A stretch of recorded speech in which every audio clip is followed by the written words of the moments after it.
Hi, pasensya na po. Alam kong late na dyan. Update ko lang po kayo. Nandito na ako sa asyenda. Babe! Narito yung apo mo na lagi mong kinukwento sa akin. Walang hiya kang babae ka? Sinasabi ko na nga ba? Ang obsesyon ay nakamamatay. Kadalasan, ito rin ang nagtuturo sa isang tao na gumawa ng masama. Mga bagay na hindi mo inaakalang magagawa pala ng isang normal na tao. Hayaan ninyong ibahagi ko sa inyo ang personal kong karanasan na may kinalaman sa obsesyon at manipulasyon. Sa huli, hangad ko na may mapulot na aral ang inyong mga tagapakinig at nawa ay magustuhan ninyo ang aking nakakainis, nakakatuwa at nakaka-inspired na istorya. Ako si Trevor at ito ang aking kwento. Bago ko simulan ang storya, huwag kalimutang mag-like, share and subscribe bilang pagsuporta sa ating channel. 3:00 ng madaling araw nang makatanggap ako ng tawag mula sa tiyahin ko na nasa ibang bansa. Nasa Canada ito kasama ang pamilya niya at doon na nagsettle. Samantalang ang iba pa nitong kapatid ay nasa US naman. Nang umagang yun, imbis na antukin ay nagising ang diwa ko sa ibinalita niya sa akin. Seryoso po ba kayo, auntie? Nung nakaraang bisita ko sa kanya, malakas pa siya. Nakakasakay pa nga ng kabayo niya at nakakapag-ikot sa asyenda. Yung doktor mismo ni Papa ang nagsabi sa amin, Trevor. Hindi na magawang tumayo ng lolo mo. Naka-wheelchair na nga lang daw eh. Diyos ko, ano daw pong problema? May sakit po ba ang lolo? Ang sabi baka raw dahil sa pagkakaroon niya ng anemia. Pero dati pa naman siyang meron nun. At tama naman ang diet at vitamins niya. Ang lakas-lakas pa nga niya. Nakikita mo naman, di ba? Hayaan niyo po. Hindi ko na lang muna pupuntahan yung interview ko sa susunod na araw. Uuwi na lang ako ng probinsya. Ako muna mag-aalaga kay lolo ngayon. Ay, salamat naman, iho. Kahit papano, mapapanatag kami ng mga tsuhin mo dito. Huwag kang mag-alala. Kami na lang ang bahala sa'yo. Naku, auntie, huwag niyo na pong isipin yun. Mahal ko si lolo. At gagawin ko to ng bukal sa loob ko. Sa ganitong paraan man lang masuklian kong kabutihan niya sa akin. Nang matapos ang pag-uusap namin ay nag-book na agad ako ng ticket papuntang Batanes. Inasikaso ko na rin ang mga dadalhin ko. Sigurado kasi akong matatagalan ako dun. Hindi rin naman ako babalik ng Maynila hanggat hindi ko nasisiguro na maayos na si lolo. 10:00 pa ang flight ko, pero 8:00 pa lang ay nasa Naiya na ako. Doon na din ako nag-almusal habang naghihintay. Sakto 12:00 ay nakalapag kami sa bus ko. Paglabas ko, sumakay na lang ako sa tricycle at nagpadiretso na sa hasyenda ni Lolo Floro. Medyo malayo yun mula sa airport, pero hindi naman umangal si kuyang driver. Lalo na nang iniabot ko na sa kanya ang bayad. Sir Trevor! Naku sir, bakit to hindi kayo nagsabi na darating kayo? Oh, Nanay Maria! Kamusta po? Long time no see Ayos lang naman po ako. Isang maleta lang naman ang dala ko. Kinaya na ng tricycle mula sa bayan. Sana ho'y tumawag kayo para naipasundo ko kayo kay Manding. Okay na ho yun, Nay. Kamusta na? Nung huling uwi ko wala daw kayo dito. Ang sabi ni Lolo umalis daw kayo. Hindi nga siya sigurado noon kung babalik pa daw kayo. Ano po bang nangyari? Kukuan sir. May inasikaso lang ako na lupa namin. Buti naman ho, naisipan yung bumalik ano? Siyempre naman sir. Ito na ang pamilya ko Oo nga pala. Umuwi ka ba dahil sa nalalapit na kasal ng lolo mo? Yung lapad ng pagkakangiti ko kanina ay dagling napalitan ng malalim na pagkakakunot ng noo. Hindi ko inaasahan ng balitang yun. Sa tinagal-tagal ng panahon na walang asawa si lolo, ngayon pa niya talaga naisip magpakasal kung kailan may sakit siya. Nagbibiro ka ba, Nay Maria? Ako, nagbibiro. Ikaw naman, sir. Bakit ko naman gagawin yun? Ay, teka nga. Hindi mo ba alam na ikakasal ang lolo mo? Wala akong nabangkit sina Auntie Merced sa akin. Ang alam ko, may sakit si Lolo. Umuwi ako para maalagaan siya. Yun na nga din ang inaalala ko, sir. May sakit siya tapos magpapakasal sa isang dalaga. At bata pa. Ang siste, mukhang hindi ipinaalam sa inyo kahit sa mga tiyahin mo. Ibig bang sabihin ililihim niya sa inyong lahat ang tungkol sa magiging kasal niya sa haliparot na babaeng yon? Agad na nagtangis ang mga bagang ko sa narinig ko. Wala naman sanang problema kung gustong mag-asawa uli ni Lolo. Pero yung ilihim niya yun sa amin, yun ang hindi ko matanggap. Isa pa, kilala ko si Lolo Floro. Base na rin sa sinabi ni Nanay Maria, malakas ang kutob ko na na-brainwash yun ng kung sino mang babae nito para paglihiman kami. Bago ko nagsalita ulit ay pinakalma ko muna ang sarili. Nasaan po ang Lolo Floro? Nasa kwarto niya. Malamang, kasama niya rin ang susi na yun doon. Kitang-kita ko din ang inis sa mga mata ni Nanay Maria. Obviously, hindi niya rin gusto ang susi na tinutukoy niya. Bago pa kasi namatay ang Lola Melinda ko, naroon na si Nanay Maria bilang katulong ng pamilya namin. Siya na rin halos ang nagpalaki sa akin kaya kahit papano, alam kong concern siya sa aming lahat. Agad kong tinungo ang kwarto ni Lolo na hindi tinatawag ang pangalan niya. Talagang naintriga ako sa pakakasalan nito. Hanggat maaari nga, gusto kong subaybayan ang kilos ng babaeng yun ng palihim. Nang marating ko na ang pintuan, pipihitin ko na sana ang siradura nang bigla yung bumukas. Sa ilang saglit lang ay magkatitigan na kami ng isang babae. Hi! Ikaw si Trevor? Malambing ang boses niya. Siya na siguro ang tinutukoy ni Nanay Maria. Dahil hindi naman kalayuan ang distansya namin sa isa't isa, kaya naamoy ko ang malapinipig niyang hininga. Napalunok ako. Maganda siya at totoong bata pa nga. Maputi at makinis. Maamo rin ang mga mata niya na tila nangungusap. Pero bago ko pa makalimutan galit ako sa kanya, ay hinamig ko na ang aking sarili. Pinatigas ko ang aura at umaktong magsusungit. Pero hindi pa man ako nakakasagot ay malaki na itong ngumiti at tinalikuran ako. Babe! Narito yung apo mo na lagi mong kinukwento sa akin! Talaga? Si Trevor nandito. Baka mamaya pinaprank mo na naman ako ha. Apo, nandiyan ka ba? Inis kong nakagat ang pangilalim kong labi. Pilit ang mga hakbang ko nang magpakita ko kay Lolo. Maging ang ngiti ko ay aminado ko na sapilitan din. Lumapit ako kay Lolo na hindi man lang tinitingnan yung babae. Lolo! Kamusta po kayo? Eto, medyo hindi maganda ang pakiramdam. Kakatapos lang akong pakainin ni Susie. Oo nga pala po, siya si Susie. Ang nobya niyo ho at pakakasalan, Lo. Ha? Teka nga, si Maria bang nagsabi sa inyo yan ha? Buti nga ho nasabihan niya ako. Wala kasi akong kaalam-alam na magpapakasal na pala kayo. Pati yata sina Auntie, hindi alam ang tungkol dito, Lo. Pinaplano pa lang kasi naman namin. Sasabihin ko naman kapag na-finalize na po. Susie, darling, siya naman ang apo kong nurse. For sure, kilala mo na siya. Oo naman, babe. Araw-araw mo ba namang ikwento sa akin ang tungkol sa kanya Hayaan mo. Ngayon puro naman tungkol sa'yo ang ikukwento ko sa kanya. No need na, Lo.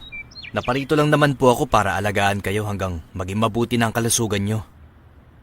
Salamat naman kung gano'n na po. Pero kung ako sa'yo, kilalanin mo din tong si Susie.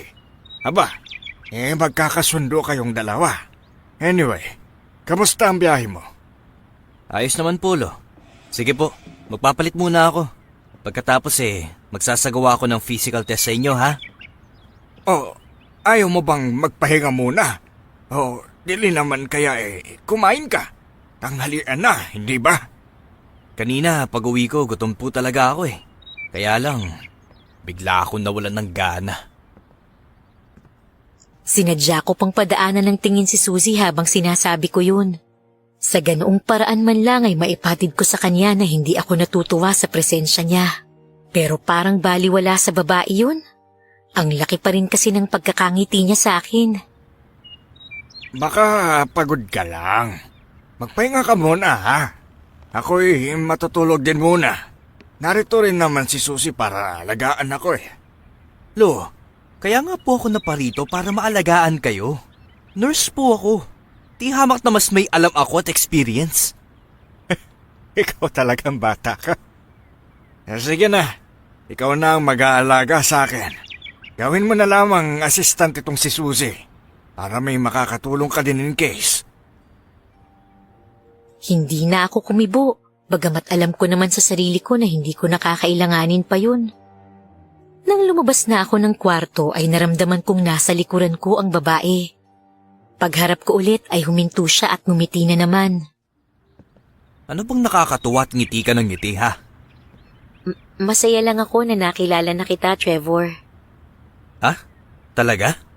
Pwes, ako, hindi ako masaya na nakilala ka. Pwede mo na akong lubayan. Ha? Okay. Ngumiti na naman siya at nilagpasan ako.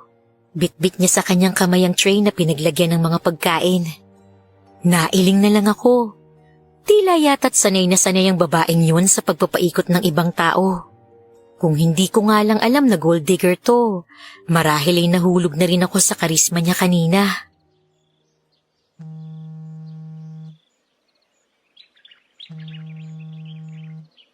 Hello? Auntie Merced? Hi. Pasensya na po. Alam kong late na dyan. Update ko lang po kayo. Nandito na ako sa asyenda. Kanina pang 12:00 ng hapon. Wow! Ang bilis naman ng aksyon mo, iho. Kamusta naman dyan pagdating mo? Ayun ho. Hindi ganun kaayos. Bakit? May nangyari bang hindi maganda? Si Lolo Floro ho alam niyo po bang may nobya siya na halos kaidaran ko lang at plano niya pang pakasalan? Si Susie ba, iho? Magpapakasal na ba sila? Good for them! Ano ho? Hindi kayo tutol at alam niyo ang tungkol sa kanya? Baka hindi niyo po ako narinig. Kaidaran ko lang ang babaeng yun, auntie. So? Kung sa kanya masaya ang lolo mo why not? At saka alam mo ba, nagiging feeling bagets ang isang tao kapag ganyan.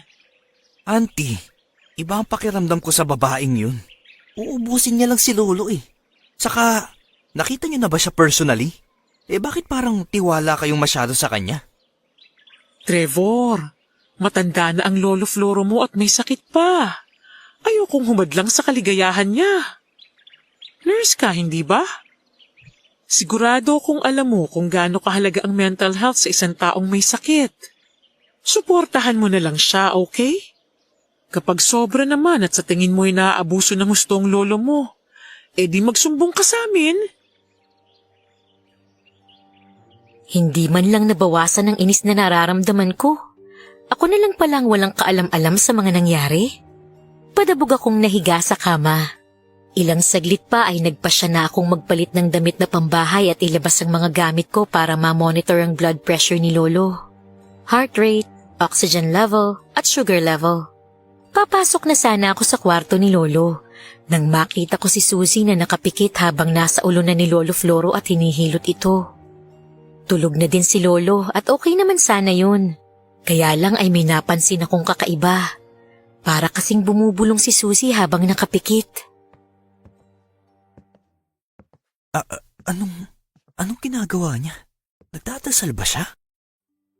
Nawiwirduhan ako. Hindi ko kasi marinig kung anong sinasabi niya. Hindi ko sigurado kung kinakantahan niya lang ba si Lolo o ano. Dahil doon ay nagdalawang isip akong tumuloy. Hindi ko alam kung iistorbohin ko ba sila. Kaya lang ay napag-isip-isip kong napakabastos ko naman kung gagawin ko yun.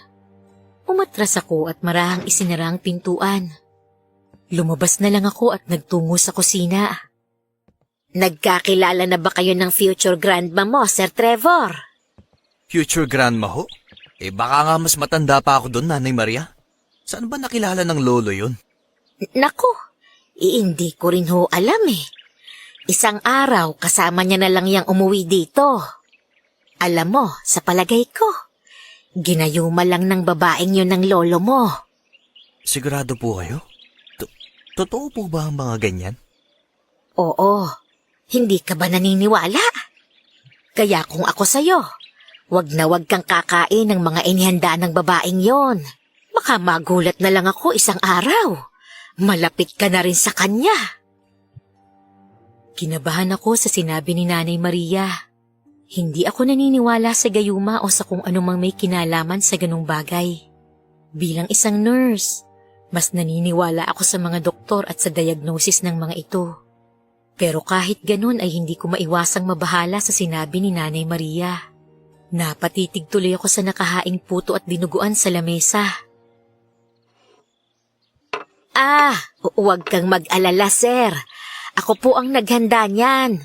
Para sana sa almusal kaninang umaga. Ipapamerienda ko na lang po sana sa mga naglilinis ngayon sa bakuran. Ganun ho ba? Siya, sige po.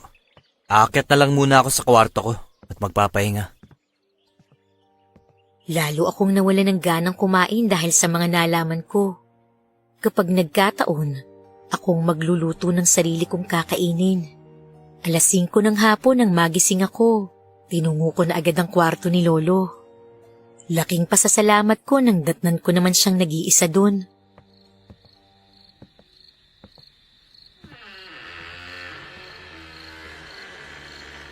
Oh, iho, kamusta ang pahinga mo? Ayos naman, Holo. Iba talaga ang natural na klima dito sa atin. Malamig kahit walang aircon. Naku, sinabi mo pa. Ano ba yung mga dala mo, ha? Pang-monitor po ito sa dugo at sugar nyo, Lo. Gagamitin natin to araw-araw. Hindi ba dapat nagtatrabaho ka na? Ang akala ko nag-a-apply ka pa Canada. Gusto ko pong alagaan muna kayo, Lo. Tsaka, anong silbi ng pagiging nurse ko? Kung hindi ko naman magagamit ang mga kaalaman ko sa inyo. Gusto ko, ako maging dahilan ng paggaling nyo. Hindi ka ba manghihinayang sa mga buwan na dapat kumikita ka na ng malaki? Lolo naman eh. Ayaw nyo ba akong nandito? Hindi sa ganon. Siyempre, alam kong excited ka ng kumita para sa sarili mo. O di ba't bukang bibig mo ngayon nung huling bisita mo sa akin?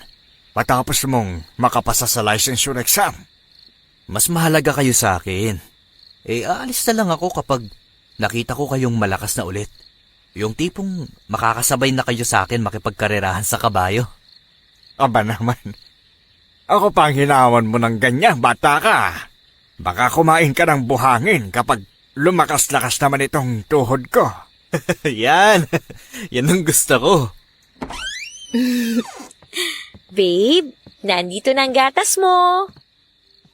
Kasalukuyan ko palang nakukunan ng blood sample si Lolo para sa sugar level nito. Nang marinig ko na naman ang nakakainis na tinig ni Suzy. Hindi ko rin maintindihan ang sarili ko. Malumanay at malambing namang magsalita ang babae. Hindi rin naman ito yung tipong nagpapabebe lang sa pagsasalita. Pero asar na asar talaga ako. Andiyan ka na pala, Suzy. Tamang-tama. Pakikuhahaan mo na rin ang mamimerienda niya itong si Trevor. Wag, ayoko po, Lo. Ang ibig ko sabihin, ako na lang po mamaya. Trevor, okay lang naman. Mukhang busy ka din eh. Nagluto ako ng pancake. Sandali, ikukuha kita. Ako na lang, kaya ko naman. Pero nakalabas na siya ng silid ni Lolo. Para akong biglang nang lambot. Naalala kong bili ni Nanay Maria sa akin. Kung kanina ay nagdadalawang isip pa ako, ngayon ay para na akong nilalamo ng kaba. Bigla ay para akong naniniwala. Paano nga kung gayumahin talaga ako ng babaeng yun para mapaamo? Ganyan talaga siya, iho. Hindi yan basta nakikinig Lo, sigurado na ba kayong pakakasalin niyo ang babaeng yun? Halos kaidaran ko lang po siya. baka nga mas matanda pa ako sa kanya eh. Ama, matanda ka nga ng 1 taon kay Susie. Si, apo nyo na lang po siya. May problema ba? Hindi ba't may kasabihan na age doesn't matter? Sabihin na natin yun ang paniniwalaan namin ngayon ni Susie. Pero Lo, paano kung pera nyo lang ang habol nun? Ganun ba ang tingin mo sa kanya, Apo? Alam mo, subukan mo siyang kilalanin. Gaya ng sabi ko sa'yo, magkakasundo kayong dalawa. Marahas na lang akong napabuga ng hangin. Maya-maya pa ay dumating na rin si Suzy dala ang isang tray na naglalaman ng pancake at juice. Nakangiti pa nitong inilapag yun sa lamesa at iniabot ang para sa akin. Nagdala na din ako ng sakin para sabay-sabay na tayong magmerienda. Ano, kain tayo? Mamaya na ako. Tatapusin ko lang tong ginagawa ko. Hayaan mo na yan dyan. Sa oxygen lang naman ito, hindi ba? Halika na. Sabayan mo na kami. Pakiramdam ko ba'y nalulun ko ang dila ko? Hindi ko alam ngayon kung paano ko tatanggihan ang mga pagkain yun. Nag-isip ako ng magandang palusot pero tuluyang nagblanko ang isip ko. Nag-focus na lang ako kunwari sa sinusulat ko at mga resulta ng tests na ginawa ko para kay Lolo. Apo, mamaya na yan. Sabayan mo kami ni Susie sa pagmimerienda. Tapusin ko lang ho ito, Lo. Baka makalimutan ko eh. Oo nga pala. Yung puto at dinuguan sana ang gusto kong meriendahin. Hindi pa ako nanananghalian eh. Huwag kang kakain nun! Maanga kong napatingin sa kanilang dalawa. Nagkatinginan pa sila kaya lalo akong naintriga. Parang nakakaunawa namang nagpaliwanag si Suzy, pero hindi ko siya planong pakinggan. Ang ibig naming sabihin, kahapon pa kasi niluto yon. Baka sumama ang tiyan mo kapag nakain mo pa. Pero ang sabi naman po ni Nanay Maria, kaninang umaga lang daw. 2:00 o 3:00 ng madaling araw niluto, Apo. 6:00 na ng hapon ngayon. Kung gusto mo ng ganon, magpapaluto na lang ako ng bago. Wag na po, Lo. Magkakape na lang ako. Alam mo naman na hindi ako mahilig sa juice, Lo, hindi ba? Saka, wala na ako sa mood kumain ng pancake ngayon. Ayos lang. Ipagtitimpla na lang kita ng pero mabilis na akong tumayo at ipinaskilang peking ngiti sa labi ko. Gusto ko pa namang makakwentuhan si Lolo. Pero dahil nandun ang atribida, ako na lang ulit ang iiwas. Hindi ko naman kayang makipagplastikan ng matagal sa babaeng yun. Ako na lang, Susie. Salamat. Lo, mayuwan ko muna po kayo ha. Itong mga gamit nga pala, dito na lang po ito ha. Regular ko namang gagamitin ang mga to sa inyo. Paano tong pagkain na kinuha ni Susie? Hayaan mo na, babe. Ako na lang ang kakain yan. Ikaw talaga. Ang liit mong babae pero ang lakas mong kumain. Naiiling na lang ako habang pababa sa sala. Kumukulo talaga ang dugo ko kapag nakikita ko ang babaeng yun. Pagbaba ko para magtimpla ng kape ay sakto namang dating ni Nanay Maria galing likod bahay. Nagulat pa ako sa itsura niya. Dugoon ang suot niyang apron. Gayon din ang kamay niya. Nanay Maria, ano pong ginagawa niyo? Nagkatay ako ng biik. Iihawin ko para sa hapunan. Espesyal ang hapunan natin dahil sa pag-uwi mo, Sir Trevor. Ganun ho ba? Hindi naman po kailangang espesyal pero salamat po, Nay. Wala pong anuman, Sir. Oo nga pala, si Susie po ang nagluto ng pancake na yan. Alam ko ho. Salamat sa paalala. Kapag nagtagumpay ang babaeng yon, siguradong kalahati ng mamanahin mo sana ay mapupunta sa kanya. Ay, easy money. Hindi ko hayaang mangyari yun, Nay. Dadaan muna siya sa ibabaw ng bangkay ko bago niya mapakinabangan ang lahat ng pinaghirapan ng lolo't lola ko. Sabihin mo lang sa akin, Sir, kapag gusto mo nang paalisin ng babaeng yan. Tutulungan kita. Paano nga ho kaya, no? Kailangan, Yung makukumbinsi natin ng lolo mo na hindi karapat-dapat ang babaeng yun. Alam mo, malakas ang kutob ko na hindi talaga ganyang kaganda yan. Baka nga nagbabalat kayo lang eh. Hindi ko po maintindihan. Paanong nagbabalat kayo? Baka bruha talaga. Mangkukulam na umiinom ng dugo ng tao para bumata. Nangunot ang noo ko. Sa pagkakataong yun ay gusto kong mapahagalpak ng tawa pero pinigil ko ang sarili. Kanina kasi, usapang gayuma lang ang topic namin. Pero ngayon ay umabot na kami sa mangkukulam.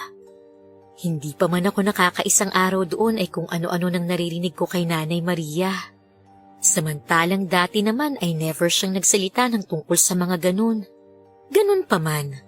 Upang hindi makabastos sa paniniwala niya ay sinubukan ko siyang sabayan.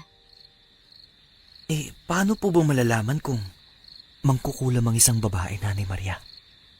Walang konkretong paraan para malaman kung mangkukulam ang isang tao. Ang dapat ay mahuli mo siya sa akto na may ginagawang kakaiba. Ang ibig niyo pong sabihin, dapat ay mahuli ko siya sa akto? Kailangan ko siyang bantayan pati ang mga kilos niya? Kung gusto mo siyang mapaalis, sir. Hindi ko kasi magawa dahil halos ayaw na akong palapitin ng babaeng yan sa lolo mo. Ni isa sa amin dito. Walang ibang nakakalapit maliban sa kanya. Talaga ho? Parang sobra naman ho yun. Nadagdagan lang lalo ang inis ko kay Susie. Kung hindi pala ako umuwi, magpapatuloy lang ang pagre-reyna-reynahan ng babaeng yun dito sa bahay namin. Naligo ako at nang lumabas na para maghapunan ay nakita ko si Susie na nauuna sa akin. Nagdahan-dahan ako ng pagsunod sa kanya, kaya nakita ko nang pumunta siya sa kusina. Sa lamesa kung saan nakalatag na ang mga pagkain. Si Nanay Maria ay naririnig ko na nasa labas. Tila may kausap ito. Maya-maya pa ay may ipinatak si Susie sa bawat ulam na naroroon. Nang matitigan ko kung anong hawak niya ay napagtanto ko na kalamansi ito. Anong ginagawa mo? Bakit mo pinapatakan ng kalamansi ang mga pagkain na yan? Trevor! Ikaw pala. Halika, maupo ka na dito. Tatawagin ko lang ang lolo mo. Lalagpasan niya na sana ako nang mariin kong pigilan ang braso niya. Hindi sinasadyang nagkatitigan kaming dalawa. Ang inis na nararamdaman ko ay parang gustong malusaw nang biglang lumamlam ang mga mata niya at mapaaray siya sa ginawa ko. Aray! Nasasaktan ako, Trevor! Hindi mo sinagot ang tanong ko, Susie. Anong ginagawa mo sa mga pagkain? Sinisiguro ko lang na naligtas ang mga pagkain. Sinasabi mo bang hindi ligtas sa mga lutong pagkain ni Nanay Maria? Hindi naman sa ganun. Hindi mo maiintindihan. Anong nangyayari dito? May problema po ba, sir? Sandali akong napahinto. Parang namalikmata kasi ako nang matingnan ko si Nanay Maria. Parang purong itim ang mga mata niya kanina nang tingnan niya ako. Pero nang mapakurap ako ay normal naman yun ulit. Binitawan ko si Susie at saka umiling kay Nanay. Nang mga sandaling yun ay pinili kong wag nang sabihin ang ginawa ng babae. Nagtatalo lang ho kami sa kung sino ang kukuha kay Lolo sa kwarto. Ganon ba? Oy, napakasimple lang naman pala ng pinagtatalunan ninyo. Gusto nyo ba? Ako na ang gumawa niyan? Naku, ako na lang po. Mabilis na ring nawala si Susie sa paningin namin. Nakita kong umisi si Nanay Maria at napailing. Inayos niya ulit ang mga pagkain sa lamesa. Pero nagulat ako nang tila may gawin siyang kakaiba sa plato na para kay Lolo. Hinipan niya kasi yun na para bang may dumi siyang inalis doon. Nakita ko pa nga ang kapirasong pagtalsik ng laway niya sa plato, kaya hindi ko maiwasang mapangiwi. Nagnganga pa naman si Nanay Maria kaya madilaw talaga ang mga ngipin niya. Bata pa ako ay sanay na ako sa ganun niyang itsura, maging sa hindi kaaya-ayang amoy ng hininga niya. Nay, ano pong ginagawa mo? May nakita kasi akong maliit na buhok sa plato. Inalis ko lang. Pwede niyo naman pong palitan na lang. Naku sir, paborito itong plato ng lolo mo. Limot mo na ba? Ayaw niyang kumakain ng hindi ito ang gamit. Alam ko po. Pero sana sa susunod, kuha na lang po kayo ng napkin para ipampunas. Ay, oo nga ano. Pasensya ka na sa akin, sir. Komportable na kasi akong masyado rito. Kaya minsan, hindi ko na napapansin na nawawala na pala ang pagiging profesional ko sa mga bagay-bagay. Tumango na lang ako. Inakala kong pupunasan yun ni Nanay Maria pero hindi. Umalis siya at kumuha ng mga baso. Bakit ang weirdo ng mga tao sa bahay na to ngayon? May nangyari ba nung wala ako? Pagdating ni Lolo ay naupo na rin ako sa kabilang dulo ng lamesa. Nakita ko kung paano mangunot ang noo ni Suzy nang mapagmasdan ng plato ni Lolo. Kahit papano ay nakahinga ako ng maluwag. Sana ay may makita siyang mali doon at ipilit niyang palitan ang plato na yun. Hindi ko kasi masabi kay Nanay Maria dahil baka ma-offend ko siya. Anong ginagawa mo, Suzy? Bakit mo pinapalitan ng paboritong plato ng Don Floro? Ako ang nagsabing palitan ng plato, Maria. May nakita akong kulay dilaw na likido. Ganon ba? Baka hindi nahugasan ng maayos. Hayaan mo't masasabon kong tagahugas mamay. Hindi na kailangan. Palitan na lang nang makakain na tayo. Sumabay ka na din sa amin, Maria. Alam kong namiss mo si Trevor. Maraming salamat, Don Floro. Pero mamaya na ako kakain. Busog pa ako sa naging merienda ko kanina. Matapos yun ay tinilikuran na kami ni Nanay Maria at muli itong lumabas. Isang plain na puting plato ang dinala ni Suzy sa tapat ni Lolo. Pinunasan niya pa yung maigi ng malinis na napkin. Pagkatapos ay sinandokan niya na si Lolo. Ipinaghimay niya ito ng baboy at kulang na lang ay subuan na. Ano ka ba? Hindi lang ako naglalakad pero may silbi pa naman ang mga kamay ko. Kumain ka na dyan, okay? Gusto ko magpakabusog ka. Masasarap ang mga pagkain. Salamat, babe. Sigurado kang kaya mo na, Oo nga. Ang kulit talaga.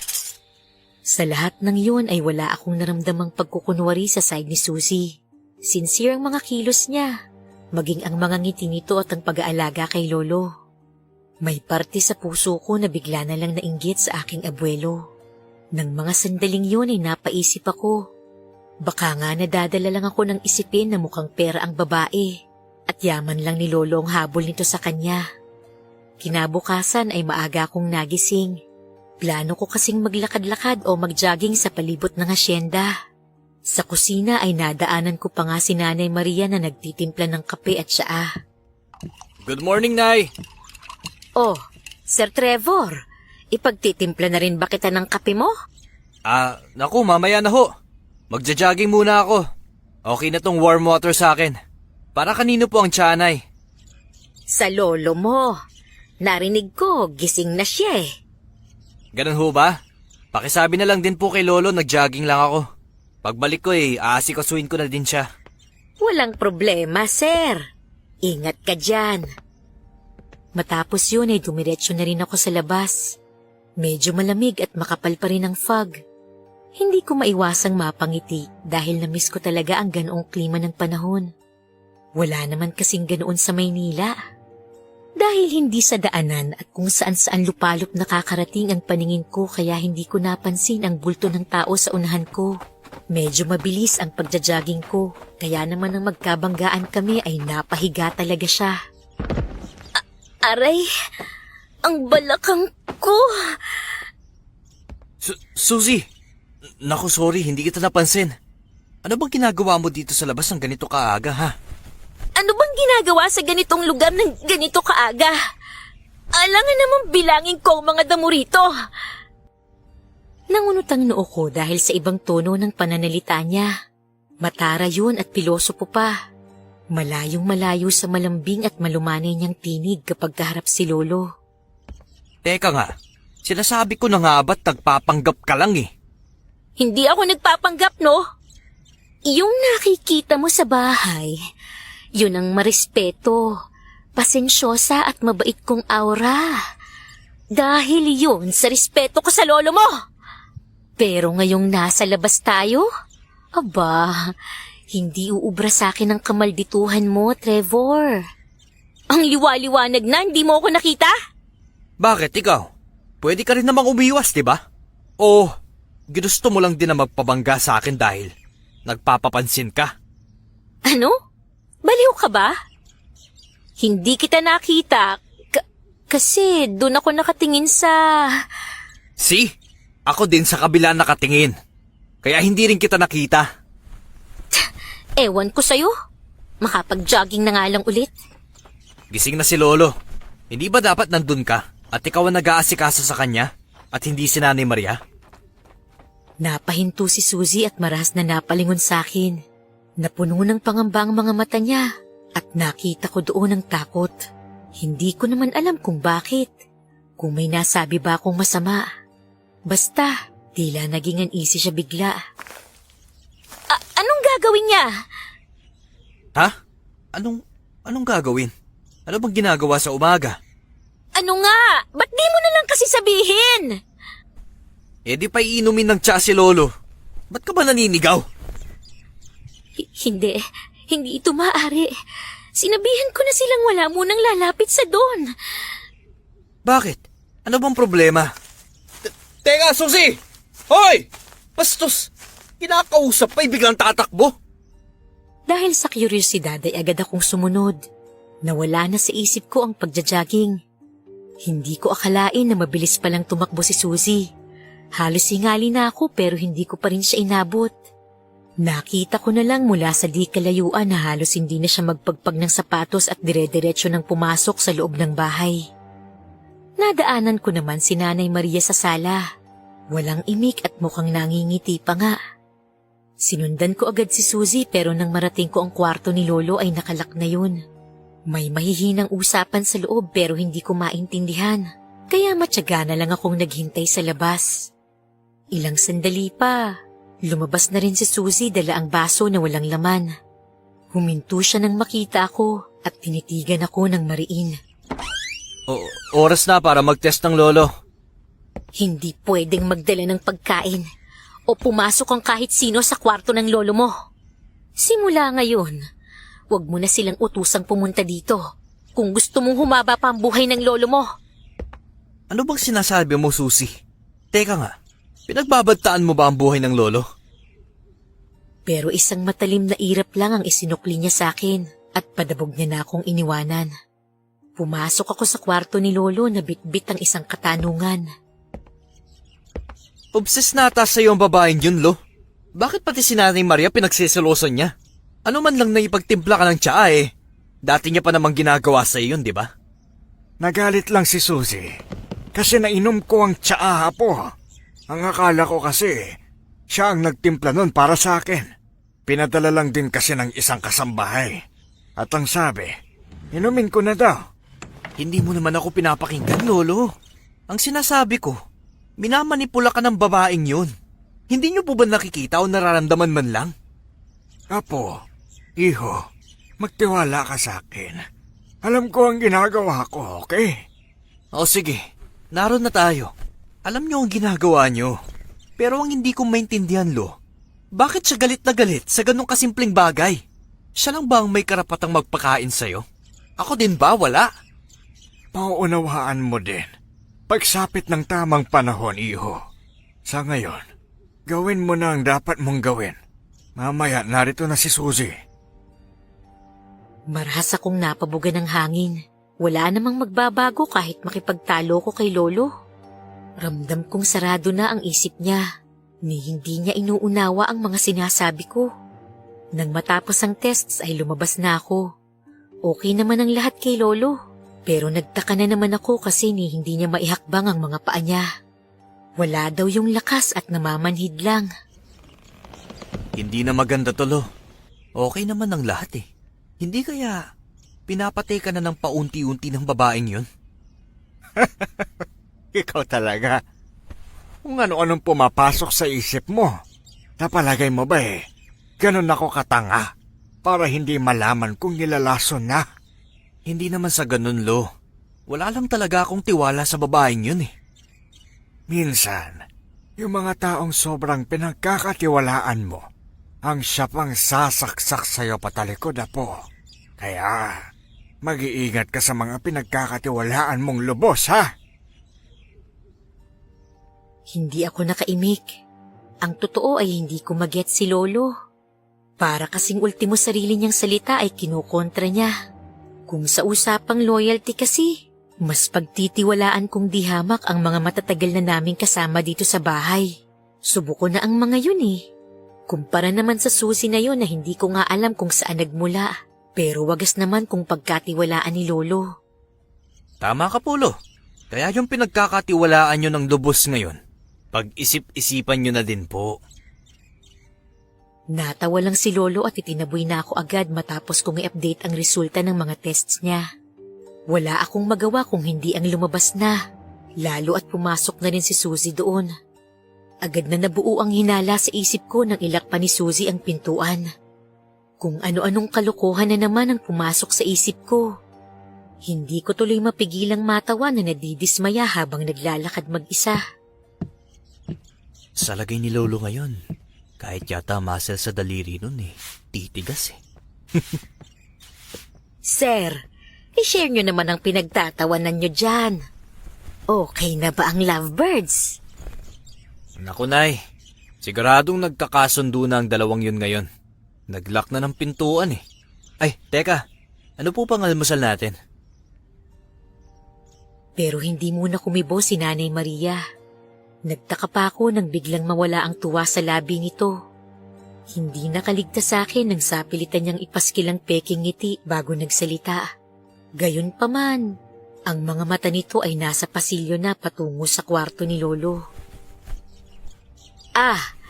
Ano bang gusto mong ulamin, sir? Ipagluluto na lang kita. Siguro ho ako na lang ang maghahanda, Nay. Mukhang nasira ko ang umaga nyo. Talagang haliparot ang babaeng yun. Akalain mong kahit umaga? Walang respeto. Alanganin akong ngumiti sa kanya. Para sa akin naman ay normal lang yun. Lalo pang at magkasintahan naman yung dalawa. Natatawa pa nga ako eh. Dahil medyo stressful na rin makarinig ng isa pang negative kaya nagpasya na lang akong magtungo sa kusina. Ininit na tinapay sa butter at kape lang ang napili kong kainin ng umagang yun. Lumabas na rin muna ako at nagpainit sa pang-umagang araw. Ubus ko na ang tinapay at itatapon ko na sana ang dala kong tissue nang wala akong mahanap na basurahan. Naglakad-lakad pa ako hanggang sa likod bahay. Doon ay isang malaking trash bin ang nakita ko. Nang buksan ko yun ay halos bumaliktad ang sikmura ko. Umalingasaw sa loob ang napakabahong amoy. Para yung amoy ng patay na nabubulok. Hanggang sa hindi ko na kinaya. Lahat ng inalmusal ko ng umagang yun ay isinuka ko lang ulit lahat. Akala ko ho ba yung mga lamang loob at dugo ang niluluto niyong dinuguan, Nay? Ano po yung nasa malaking trash bin sa likod? Nako, hindi pa pala na i-dispatcha ni Manding ang mga yon. Matagal na yung naroon, sir. Pasensya na kayo ha. Malilintikan talaga sa akin yang si Manding eh. Hindi na ako nakapagtanong ulit dahil mabilis na siyang lumabas ng bahay. Hanggang ng mga sandaling yun ay hindi pa rin nawawala sa isip kong napakabahong amoy na nasinghot ko. Hindi niyo rin alam kung saan siya galing pero nagtitiwala kayo? Hindi ba ang weirdo nun, Auntie? Gaya na nga ng sabi ng lolo mo, magtiwala lang tayo sa kanya. Huwag mo na lang kasing stressin ang sarili mo, iho. Ang gawin mo lang, alagaan mo lang ang lolo mo. Sasagot na sana ako nang matanaw ko mula sa kinaroroonan ko si Suzy. May hawak siyang baso sa kaliwang kamay. Habang ang kanan niya naman ay pinapaikot niya sa ibabaw ng baso na parabang binabasbasan yun. O paano? Sa susunod na lang ulit ha? Gabing-gabi na rin kasi dito eh. Auntie, tignan mo nga naman oh. Sino pang tatanungin ko ngayon? Kung bakit ganyan kumilos ang babaeng yan? Para siyang laging may inoorasyonan. Hindi kaya si Lolo ang ginagawa niyang alay? Sa kung sino o anumang sinasamba niya? Ay, basta. Malalaman ko din ang lahat. Malalaman ko din ang sikreto mo, Susie. Madaling araw. Bandang 3:00 nang magising ako dahil sa tawag ng kalikasan. Nag-beer kasi ako nung nagdaang gabi bago matulog. Samot-sari ang tumatakbo sa isip ko at hindi ko kayang sundin ang payo ni Auntie Merced na wag nang pansinin ang mga nakikita at nararamdaman ko. Nadaanan ko ang kwarto ni Lolo. May kung ano kong naririnig doon na nagpahinto sa akin sa paglalakad. Hindi ko mapigilan ang pagiging osyosero ko, kaya naman inilapit ko ang tenga ko sa katawan ng pintuan. Para yung ungol na himig, hindi ko maintindihan. Sinubukan kong pihitin ang siradura ng pintuan. Bukas yun kaya bahagya akong sumilip sa loob. Crux sacra sit mihi lux. Nandraco sit mihi dux. Ved retro satana. Nung quansuade mihi vana. Sunt malakwa ilivas. Epse venena vivas. Literal na nalaglag ang pangako nang makita ko si Susie na nakaluhod sa katawan ni Lolo. Wala sila sa higaan. Nasa lapag sila. May kung ano siyang ginagawa kay Lolo. Hindi ko yun masyadong makita dahil nakatalikod siya sa gawi ko. Kumabog ang dibdib ko sa labis na kaba. Parang bumalik sa pantog kong kanina ko pa tinitimping ihi. Nataranta ko. Aaminin ko na naunahan ako ng galit ng mga sandaling yun. Nang biglang lumingon si Susie sa gawi ko, mas nanlaki pa ang pagkakangangan ng bibig ko at panlalaki ng mata ko sa nakita kong itsura niya. Purong itim ang mga mata ni Susie at duguan din ang bibig niya. Walang hiya kang babae ka? Sinasabi ko na nga ba? Galit kong pinasok ang loob ng kwarto at hinatak si Susie palayo sa katawan ng Lolo Floro. Halos ihagis ko na siya at ibalibag. Kulang na lang ay magdilim ang paningin ko sa sobrang galit. Nang biglang magsalita si Lolo. Anong ginagawa mo po? Lolo! Gising! Buhay kayo? Natural buhay ako. Si Susie, anong nangyari sa kanya? Mahalaga pa ba kung anong kalagayan niya? May ginagawa sa katawan niyo yung babae niyan, Lo! Ano ka ba, iho? Tulungan mo siya. Iakyat mo sa kama ko ngayon na. Naguguluhan man sinunod ko si Lolo. Lalo pa nga at nakikita kong seryoso siya at medyo galit na. Lo, pwede bang ipaliwanag mo sa akin kung anong nangyayari? Duguan ang bibig ni Susie. Ang akala ko, may ginagawa na siyang kung ano sa katawan mo. Kaya pala halos ipagpag mo na ang kawawang bata na yan. Kumikilos ka kasi nang hindi man lang... Ayos lang po ba kayo, Lolo? Lolo, anong nangyayari sa'yo? Halos hindi ako makahinga nang makita ko kung anong isinuka ni Lolo. Malapot yung itim na likido. Natakpan ko ang bibig ko at kulang na lang ay masok na din ako dahil sa kakaibang amoy nun. Nang bigla ay bumangon si Susie at iika-ikang lumakad palapit kay Lolo. Ano pang tinatanga-tanga mo dyan, Trevor? Kumuha ka ng malinis na towel, bilisan mo! Sige lang, Don Floro. Ilabas mo lang yang lahat. Nang bumalik ako ay nakita ko pang tinatapik ni Susie ang likuran ni Lolo. Nakapikit ito ulit at umuusal ng kung anong lingwahe. Nang lakasan niya pa ang pagtapik sa likod ni Lolo ay lalong dumami ang isinusuka nito. Hanggang sa tila inilabas na nito lahat. Si Susie naman ang nilabasan ng dugo sa ilong at bibig. Saka ito nangihinang bumagsak sa lapag. Napayo ko at parang nanghina ng husto. Patawarin mo ko, iha. Naging padalos-dalos ang kilos ko. May mabuti din namang epekto ang nangyari ngayon, Don Floro. Ngayon ay alam ko na kung sino ang tumatrabaho sa inyo. Tinulungan kong makapunta sa higaan niya si Lolo. Pagkatapos ay si Susie naman ang inilalayan ko para makaupo sa sofa na malapit sa kama ni Lolo. Maayos na ang itsura niya. Maging ang mga mata niya noon ay bumalik na sa normal. Ang hirap aminin sa sarili ko noon na may nagawa akong mali. Wala sa loob ko ang paghingi ng sorry. Pero iba ang tingin na ipinukol ni Lolo Floro sa akin. Sorry sa nagawa ko, Susie. Ayos na yun, Trevor. Naiintindihan kita. May pagkukulang din naman kami. Huwag mo na siyang takutin, Don Floro. Para mo na siyang kakainin ng buhay sa tingin mo kanina eh. Inagis ka niya. Sa impis ng katawan mong yan. Inuubos mo pa ang enerhiya mo sa panggagamot sa akin. Mabuti na lang at hindi ka na paano. Sumakit lang ang balakang ko. Magpapahilot na lang siguro ako mamaya. Magpapatawag ako na masahista. Magpahinga ka maghapon, ha? Gagawin ko talaga yan, Don Floro. Gusto ko sanang sumingit sa usapan. Napakarami kong tanong pero nahihiya ako kay Lolo nung panahong yun.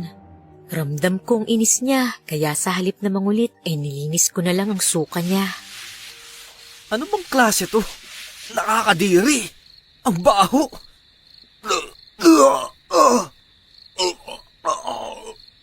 Kung hindi mo kaya, huwag mong linisin. May katulong naman tayong pwedeng gumawa niyan eh. Lo, Mamaya na tayo mag-usap, Trevor. Ihatid mo muna itong si Susie sa kwarto niya. At tulungan mo na din siyang ayusin ang sarili niya. Nangihina siya. At hindi niya kakayahanin mag-isa ngayon. ho? Tutulungan ko siyang magayos ang sarili niya? Halika na, Trevor. Alalayan mo lang ako. Wala kang dapat ikatakot sa akin. Hindi kita kakainin. Hindi ka mukhang masarap.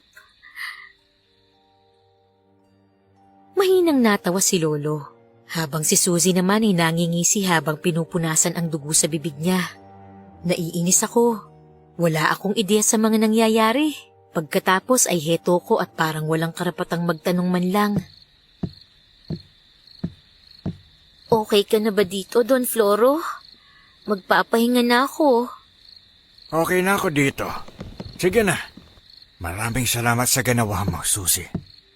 Inakay ko na ang babae at gaya ng bili ni Lolo, tinulungan ko muna siya sa mga kailangan niyang gawin. Hindi ko na rin napigilan ang sariling magtanong. Don Floro, tapos yung nakaraan, babe ang tawag mo sa kanya. Ano ba talagang nangyayari? Ano ang hindi ko alam sa bahay na to, Susie? Mas makakabuti kung ang lolo mo na lang ang kausapin mo tungkol sa bagay na yan, Trevor. Sino ka ba talaga? Nagulat ako nang hatakin niya ang kuwelyo ng suot kong polo shirt at ilapit ang bibig niya sa tenga ko. Naamoy kong mabining aroma na galing sa kanya. Para yung amoy ng isang sariwang bulaklak. Nakakahalina. Nang maramdaman kong mainit niyang hininga sa tenga ko ay may mumunting bultahe ng kuryente na agad dumaloy sa buo kong katawan. Nahigit ko ang paghinga. Aaminin kong binubuhay ng ginawa niyang yun ang dugo ko.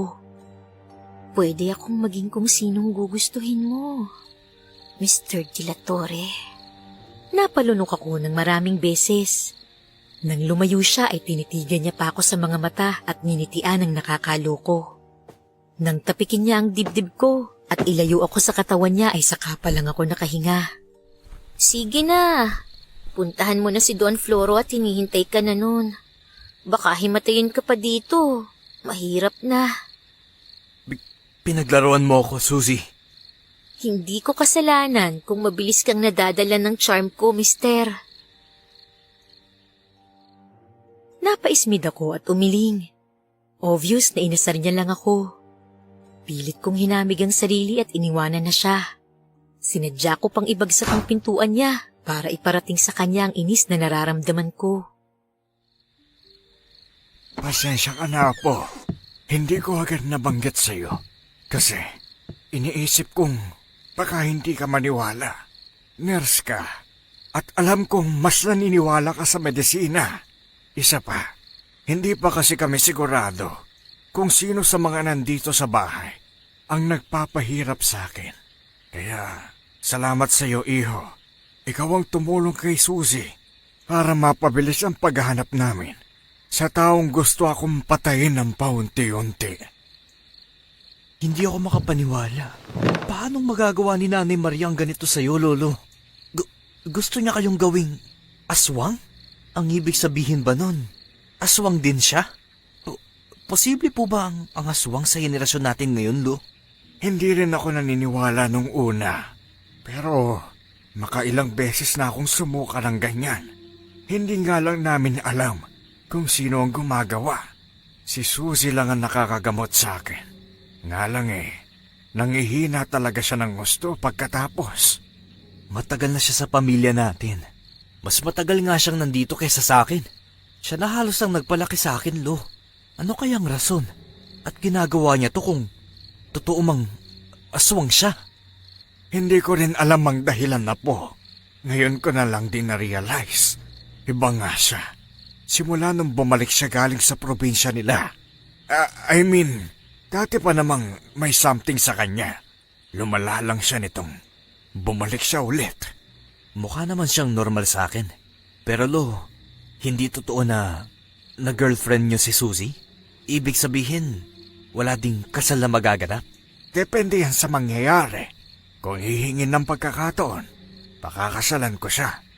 Paano niyo napapayag si Suzy sa ganitong klaseng deal, Lo? Tsaka sa edad niyang yon, albularya na siya? May alam siya. Ipinasa ng lola niya sa kanya ang kakayahan nitong manggamot. Dapat lola niya ang isasama ko dito. Pero kumontra si Suzy dahil mahina ang lola niya. Nag-alala siya na baka ikamatay nito ang gagawing panggamot sa akin. Si Suzy talaga ang bumuo ng plano na to, Apo. Manghang-mangha pa rin ako kahit na nakahiga na ako sa higaan ko. Nalaman kong mga plano nila at handa akong makipagtulungan. Hindi lang ako makapaniwala na may aswang kaming kasama sa bahay na yun. Bigla tuloy akong naintriga kung anong itsura ng isang aswang. Mukhang tao naman si Nanay Maria para sa akin. Bago matulog ay nag-research muna ako sa cellphone ko. Good morning, Sir Trevor. Kape? Hindi po muna, Nay. Galing ako sa labasan. Nakabili ako nitong lugaw. Pwede niyo ba akong hiwaan na lang ng mga 3 kalamansi? Gusto ko kasi sa arroz caldo yung maraming kalamansi Kalamansi? Hindi ko alam kung meron pa tayo nun Dahil doon ay ako nang nagpunta sa fridge. Ang totoo ay ako naman talagang namili ng kalamansi kanina dahil wala ni isa mang kalamansi sa bahay. Maging yung fried garlic ay kinuha ko na din. Sinadya kong ihanda ang arroz caldo sa harapan ni Nanay Maria. Tinanong ko siya ng tinanong para hindi siya makaalis. At base nga sa obserbasyon ko at nabasa ko kagabi, nakumpirma ko na posibleng ang aswang siya. Pakitapon na lang ho itong kalamansi, Nay. Maraming salamat po. Gusto niyo po ba ng arroz caldo? Pwede ko kayong hatian. Masarap pa naman to. Overload sa sahog. Nako, hindi na, sir. Salamat. Aalis na ho muna ako, ha. Medyo mainit dito at nahihirapan akong huminga. Sige po. Oo nga pala, Nay. Gusto ko sana ng sisig mamayang gabi. Makakapagluto ka ba? Oo, sige. Magluluto ako mamaya. Ano yun? Anong ginawa mo kay Nanay Maria? Sinubukan ko lang kung effective ba yung mga nabasa ko kagabi na pangontra sa aswang. Grabe, hindi ako makapaniwala. Hindi ka maniniwala hanggat hindi mo nakikita? Ano yan? Wow, arroz caldo! Patikim, Walang paalam na kinuha ni Suzy ang kutsara ko at sumubo ng 2 beses sa pagkain ko. Nangunot ang noo ko nang magsimula siyang kumilos ng kakaiba. Ang akala ko ay magbabali-bali ang katawan niya. Kinabahan ako at lumayo sa kanya. Maya-maya pa ay natawa na siya ng malakas. Nangangasim lang pala siya at pinagtitripan ako.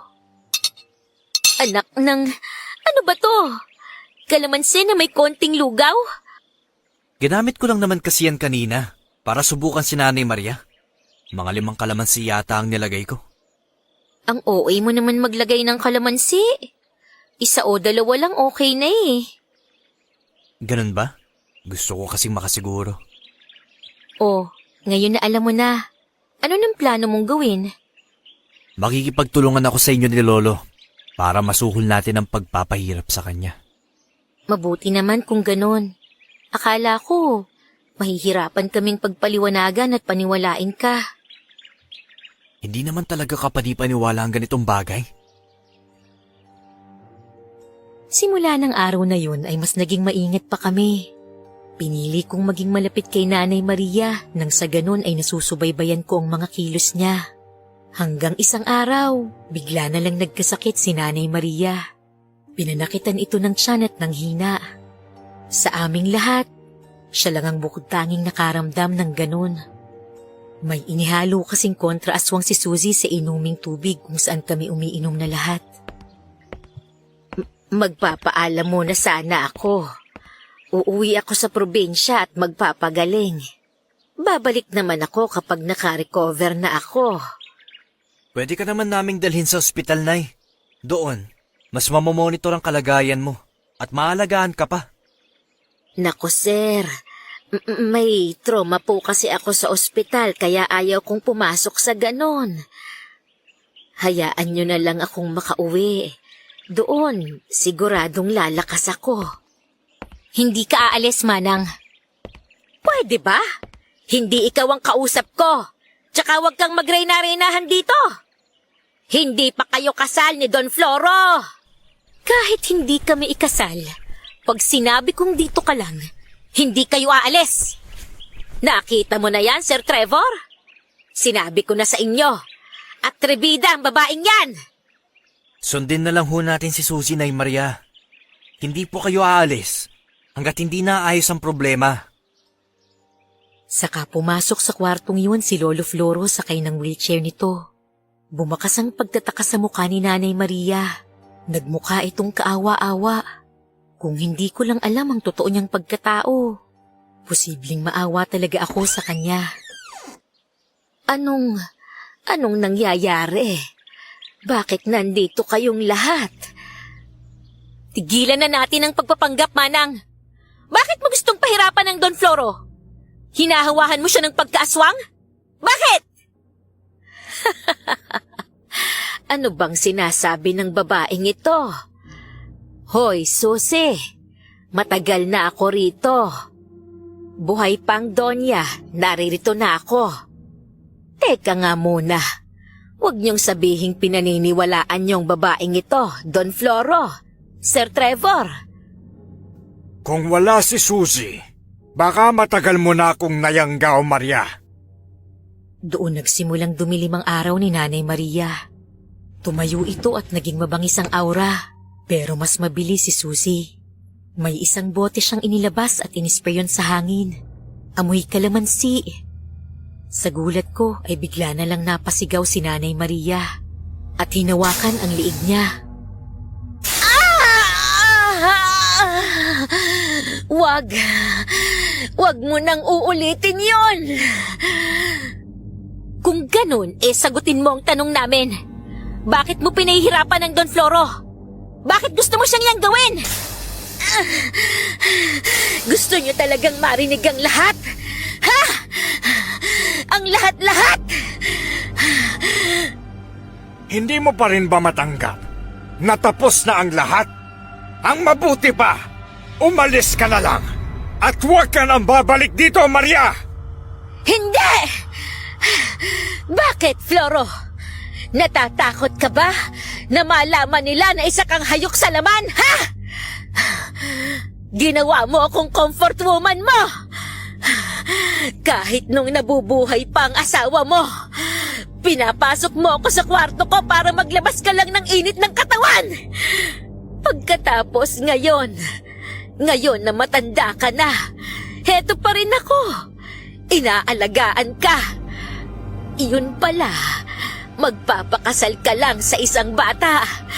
At ako, tatratuhin mo na naman na parang basahan. Hindi! Kung hindi ako, walang ibang makikinabang sa'yo, Floro! Wala! Lolo, anong sinasabi ni Nanay Maria? Huwag kang maniwala sa kanya, Apo. Pinabaliktad niya ang kwento. Siya ang pumasok sa kwarto namin ng lola mo para akitin ako. Isang beses lang ako na pumatol sa kanya. Lasing na lasing pa ako noon. Hanggang ngayon, Ginagamit niya yon para ganito! Para manipulahin ako! Muling naglagay ng kalamansi sa hangin si Suzy. Mas marami yun kaya napaatras na sa pinakasulok si Nanay Maria. Nanlaki ang mata ko nang makitang nangulubot palalo ang balat niya. Mas tumanda din ang mukha niya. At nangitim ang mga kuko niyang mahahaba. Sinabi ng tigilan mo yan! Tumigil ka! Hindi ako nakakahinga! Talagang hindi ka makakahinga kapag nagsinungaling ka pa. Bibigyan pa kita ng pagkakataon, Manang. Aminin mong lahat ng kasalanan mo sa pamilyang to.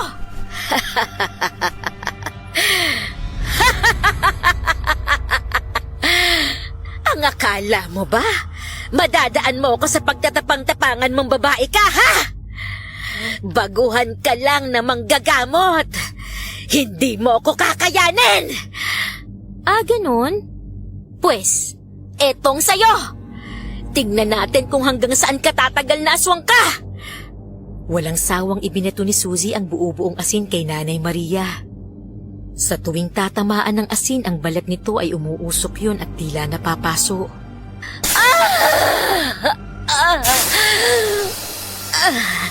Kahit mapatay mo ko, hinding-hindi nyo na mababago ang katotohanan para sa akin lang si Floro!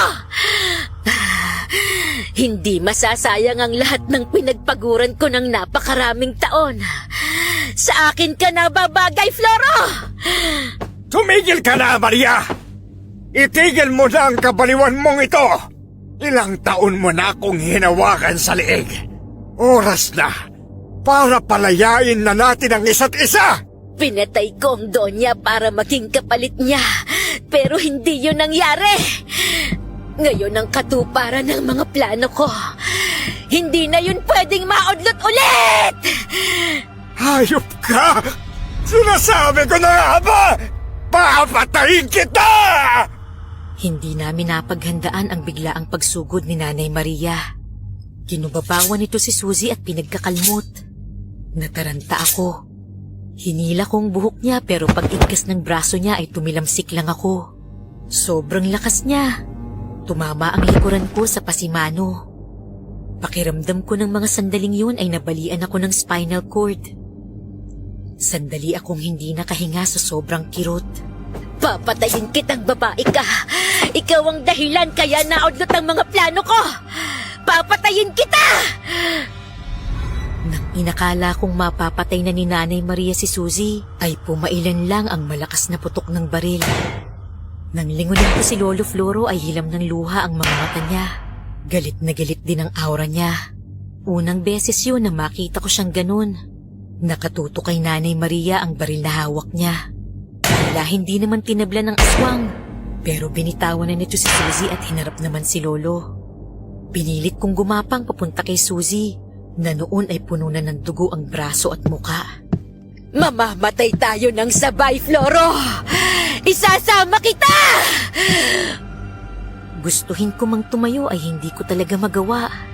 Nakita kong mariing hinawakan ng matanda ang kamay ni Lolo.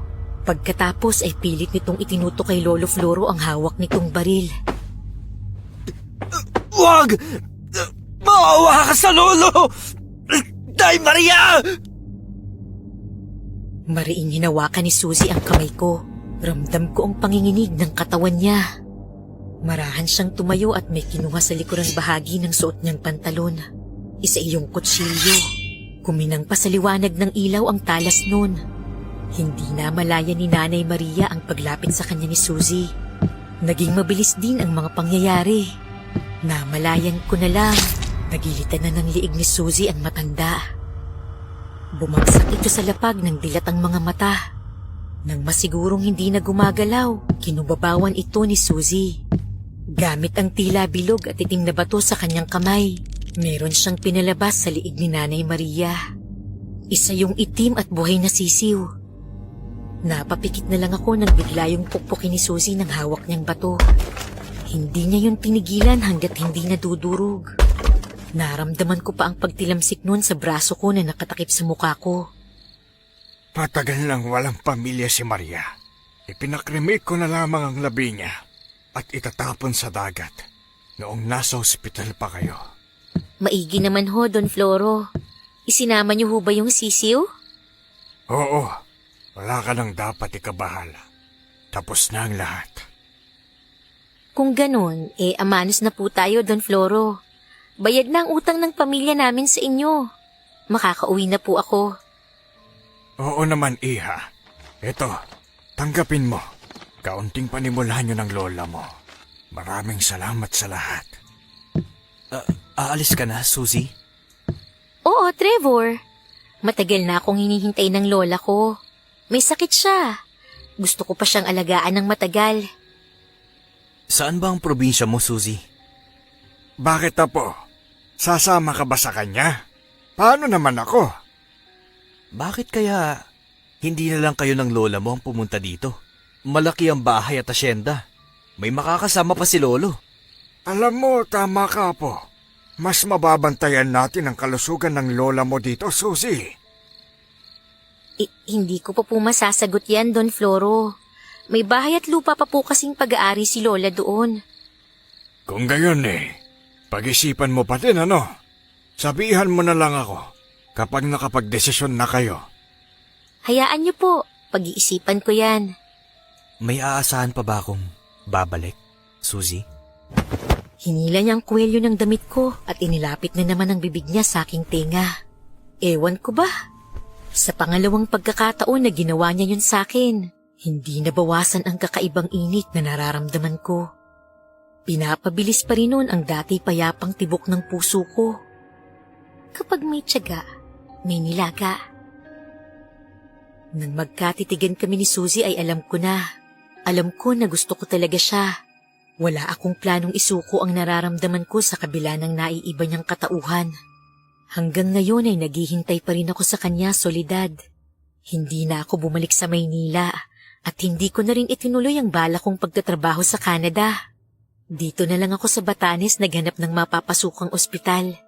2 taon na simula nang umuwi si Suzy sa kanila.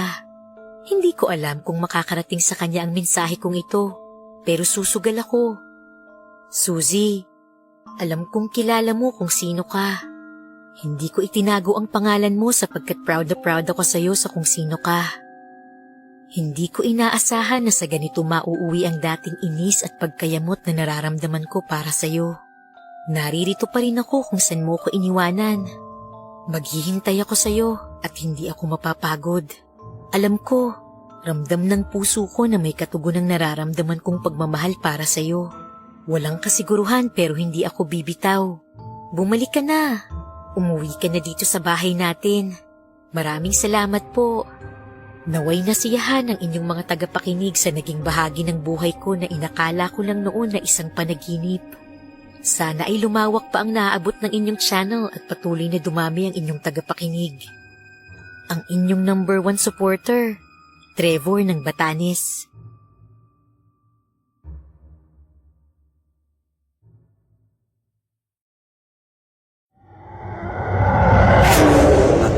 Hi, pasensya na po.